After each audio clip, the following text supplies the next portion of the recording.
Red Oak, Texas is the city that we're doing a deep dive on today. We'll be looking at Red Oak's history, what it's like to live in the city of Red Oak, and we're also going to look at the affordability, the lifestyle, and Red Oak real estate. This in-depth approach is going to allow us to compare the city of Red Oak to other cities in the Dallas Fort Worth Metroplex. So if you're thinking about moving to Red Oak or simply want to learn more about the city, then this video is for you because we're covering everything you need to know about Red Oak, Texas. Red Oak's located 18 miles south of Dallas and has some of the most interesting city boundaries you're going to ever run across. But when it comes to access to the rest of the DFW Metroplex, you can use I-35 East on the west side of town. You have Highway 342, which connects with Highway 77, and you also technically have Interstate 45 on the east side of town. Now, if you want to go to Fort Worth to check out Sundance Square, you're looking at 40 minutes. If you need to get to Dallas, you're looking at 20 minutes. And if you need to catch a flight at the DFW International Airport, you're looking at 40 minutes. Now, I share those heavily frequented locations because at one point or another,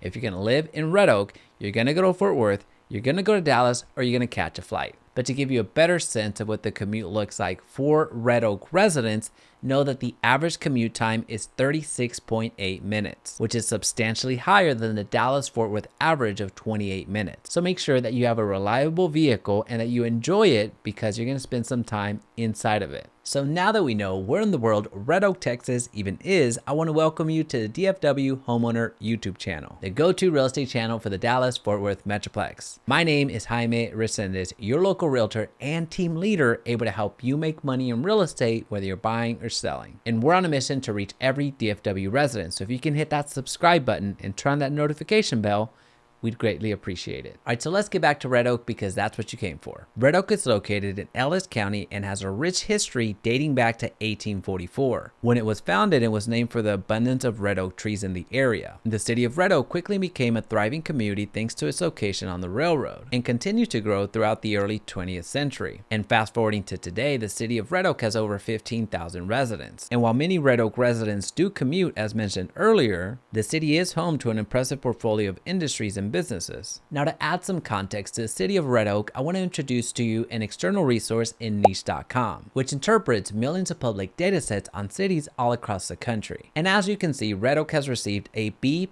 grade from Niche, having aggregated the 12 categories you see on the screen, and has also ranked Red Oak as the 5th best place to live in Ellis County. Now, that's what the algorithm is saying, but what do current and former Red Oak residents have to say? Well, according to 78 reviews so far, they give the city of Red Oak 3.5 stars out of 5. Now, the full report from Niche on Red Oak is linked down below, so make sure you check it out, because now we need to talk about the recreation scene in Red Oak. 11% of Red Oak residents live within a 10-mile walk of a park, which is extremely low when you compare it against the national average of 55%. But the two primary parks that you're going to find yourself going to are Watson Park and Pearson Park. All right, so let's be real. When it comes to the recreation scene, it's not the strongest in Red Oak. So you're going to find yourself going to surrounding cities such as DeSoto for your recreational fix. But now let's look at the school system, because regardless if you have kids or not, it impacts you directly, given that you're paying property taxes and you also have to consider resale value. The Red Oak Independent School District serves over 6,000 students across 5 elementary schools, 1 middle school, and 1 high school, and has a 16:1 students per teacher ratio, which is 1 off from the state average of 15:1. And when it comes to the percentage of teachers with 3 or more years of experience, you're looking at 86%, which is 2% better than the state average of 84%. Now, there's many things that I, as a real estate agent, am not able to share on the school system. So I'm going to link a full report down below so you can check it out. Now, something that I am able to talk about is the Chick-Fil-A situation. So we have to ask ourselves, is there a Chick-Fil-A in Red Oak? And thankfully, the answer is yes. So you don't have to commute outside of the city for your Chick-Fil-A fix. Okay, so I'm only half joking. Chick-fil-A is way more important for me than it is for most people. So let's start talking about that real estate, because regardless if you're a renter or a homeowner, real estate impacts you directly. So let's start off from a macro perspective. Red Oak home values right now are $374,020, which is a 26.7% increase over the past year, which, as you can see, over the past decade, home prices were already going up. However, that was nothing in comparison to what happened to home values over the past 12 months. Now, if you've been waiting on the sidelines, patiently waiting for home prices to come down before you purchased, well, you might soon get your wish. All right, so now that we know that the median home value in Red Oak is $375,000, we need to compare that median home value to the surrounding cities. The median home value in DeSoto is $346,000. In Glen Heights, it's $352,000. In Lancaster, it's $296,000. In Ferris, it's $290,000. In Pecan Hill, it's $385,000. And in Waxahachie, the median home value is $386,000. So as you can see, when you compare the median home value of Red Oak to its neighbors, it's towards the higher end. But let's take it one step further. What type of homes can you afford in Red Oak for that $375,000 medium price range?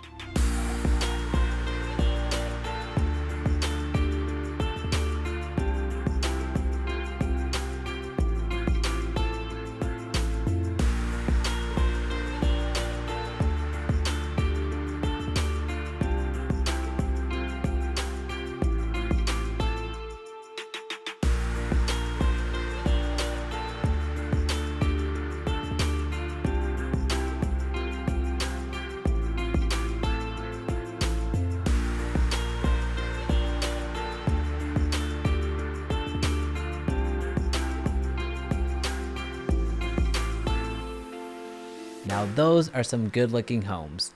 Unfortunately, by the time you're watching this video, chances are those homes have already sold. So for the most up-to-date list of our preferred homes in the city of Red Oak, check out the link down below. And now it's also a great time to share with you how to calculate your monthly mortgage payment.